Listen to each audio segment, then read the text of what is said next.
இன்றைக்கி கனகாமர பூ அறுவடை பண்ண போகிறோம். பாருங்கள் எவ்வளோ கலர்ஃபுல்லாக சூப்பராக இருக்குது. இது வெயில் காலத்தில் தான் அதிக அளவில் நம்மளுக்கு பூ வளர்ச்சி கொடுக்கும். ஒரு சில பேர்த்துக்கு கனகாமரம் பூ பறிக்க தெரியாது. இந்த மாதிரி கீழ் வாக்கில் நம்ம பறிக்கணும். அப்போ தான் அந்த பூ ஈஸியாக வரும்.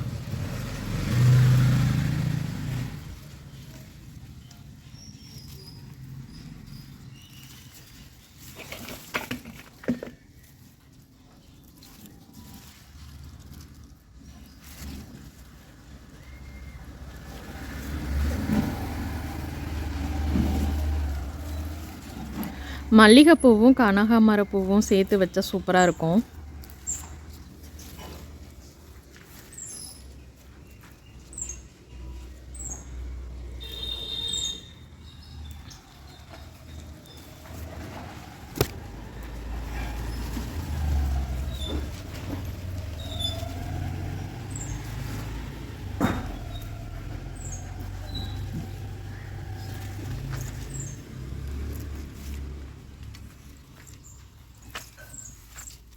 இன்றைக்கி எங்கள் வீட்டில் லன்ச் பார்த்திங்கன்னா கீரை, எங்கள் மாடியில் பறித்த கீரைங்க, சூப்பராக இருந்தது.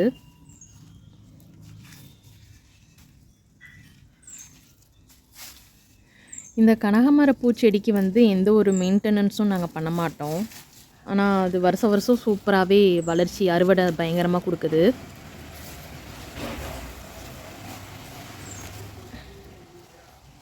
அதுவும் இந்த கலர் கனகாமரப்பூ செம்மையாக இருக்கும். மஞ்சள் கலரில் கூட கனகாமரப்பூ இருக்குது. ஆனால் அது அந்தளவுக்கு எனக்கு அந்த கலர் பிடிக்காது. ஆனால் இந்த ஆரஞ்சு கலர் செம்ம சூப்பராக இருக்கும்.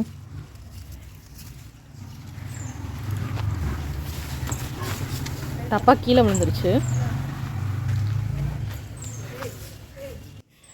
இந்த கனகாமரப்பூ பார்த்திங்கன்னா தமிழ்நாடு, கேரளா, ஆந்திரா இந்த மாவட்டங்களில் அதிக அளவில் நடவு பண்ணியிருப்பாங்க.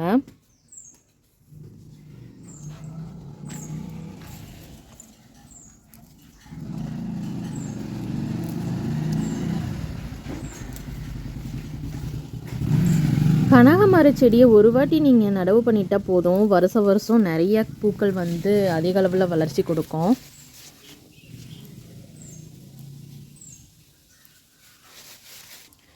கனகாமரப்பூ மழை காலங்களில் விட வெயில் காலங்களில் தான் நிறைய பூக்கள் கிடைக்கும்.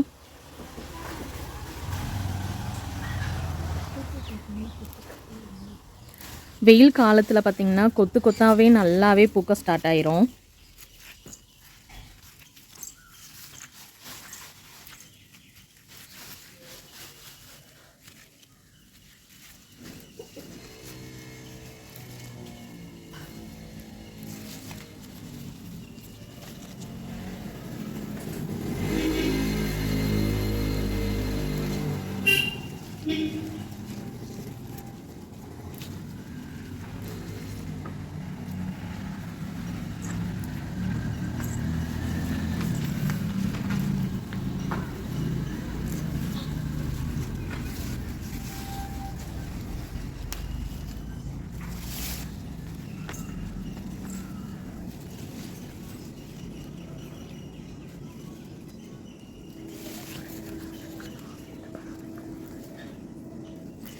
இந்த கனகாமர செடியை யார் வேணாலும் வளர்க்கலாம். எந்த ஒரு பராமரிப்பு செலவும் இல்லை. ஜஸ்ட்டு நீங்கள் செடியை மட்டும் நடவு பண்ணிட்டாலே போதும், அதுவாகவே தானாக நிறைய பூக்கள் பூக்கும். இந்த செடி பார்த்திங்கன்னா கிட்டத்தட்ட எங்கள் வீட்டில் 5 வருஷமாக இந்த செடி இருக்குது. மல்லிகைப்பூ பயங்கரமாக வாசனையாக இருக்கும். ஆனால் கனகாமர பூவில் அந்தளவுக்கு வாசனை வராது. அந்த காலத்துலலாம் கனகாமரப்பூவுக்கு அவ்வளோ மவுஸ் இருந்தது. இந்த காலத்துலலாம் பார்த்திங்கன்னா கனகாமரப்பூவை அதிக அளவில் யாரும் விரும்ப மாட்டாங்க.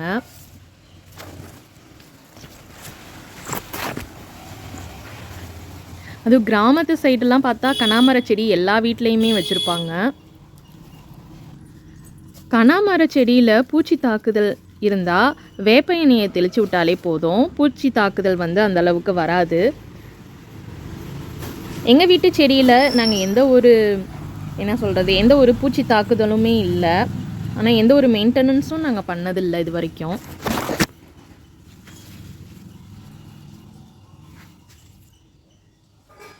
செடி பூத்து முடித்த பின்னாடி இந்த மாதிரி நம்ம கட் பண்ணி விட்டாதான் அடுத்த பூக்கள் வந்து வர ஸ்டார்ட் ஆகும்.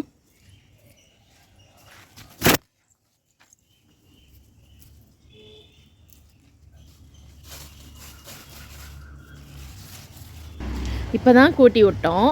அதுங்களாட்டி நம்ம வீட்டு கோழி பார்த்துக்கோங்க, குப்பையெல்லாம் களைச்சி வச்சிருச்சு. எங்கள் வீட்டு கோழி ரொம்ப சேட்டை பிடிச்ச கோழியாக இருக்குது. இங்கே பாருங்கள் எப்படி பார்க்குது பாருங்கள். நம்மளைய கையில் குச்சி வச்சுருக்கிறதுனால பயந்துட்டு ஓடுது.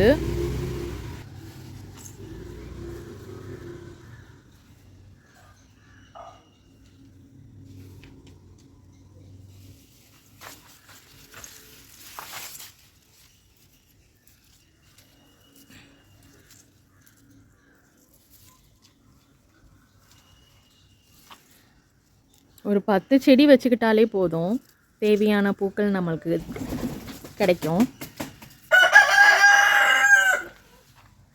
கோழி கத்துறா பாருங்க.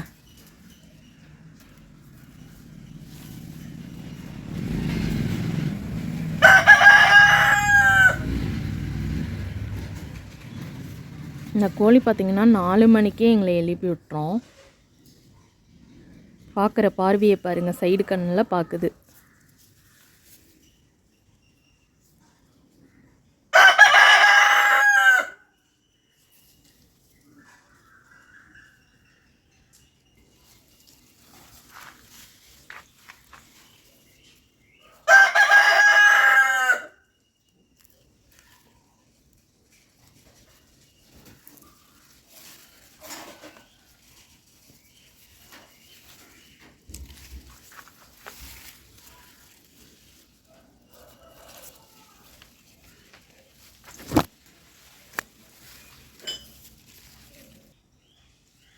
இப்போதைக்கு இந்த அளவுக்கு பூ பறிச்சிருக்கோம். இன்னும் இருக்குது, பூ பறிச்சுக்கிட்டு இருக்காங்க. பூ கட்ட ஸ்டார்ட் பண்ணிட்டாங்க. எப்படி கட்டுறாங்கன்னு பார்க்கலாம்.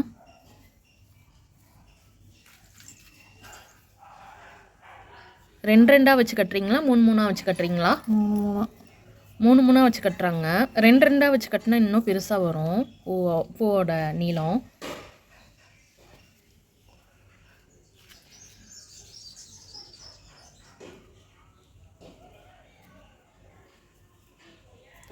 கனகாமரப்பூ வந்து 2 நாளைக்கு ஒருக்கா நாங்கள் அறுவடை பண்ணுவோம்.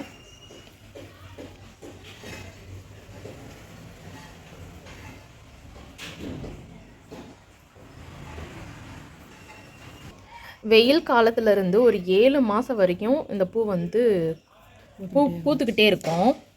இந்த மழை சீசனில் தான் கொஞ்சம் அறுவடை கம்மியாக இருக்கும். இந்த மழை சீசனை தவிர்த்து எல்லா மாதத்துலேயுமே நம்மளுக்கு இந்த கனகாமரப்பூ வந்து கிடச்சிக்கிட்டே இருக்குங்க.